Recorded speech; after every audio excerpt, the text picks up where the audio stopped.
แม่เป็นโอกาสที่ดีอีกครั้งหนึ่งที่ได้มาเจอกันโอ้ย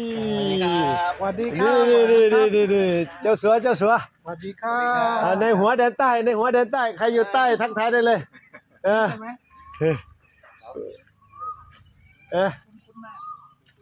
แต่เขาไม่ใช่คนใต้นะโอ้ใต้เหมือนกันมันใต้สักแก้วมาหน่อยนึงคุณหน้านะอ้าวบรรยากาศรบกวนให้น้องๆเอาเมนูมาให้พี่ๆเขาออเดอร์หน่อยได้ไหมครับตรงนี้ละเดี๋ยวว่าใช้เลยครับเจ้าสัวเพราะว่าไม่งั้นมันต้องดึงอ๋อเหรอโอเคงั้นใครสะดวกเมนูอะไรก็ไปด้านหน้าไปด้านหน้าสุดเลยครับนะแต่วันนี้ไม่มีพี่เบื่อนะเมื่อเช้าก็มีคนมาถามหาอยู่โอเค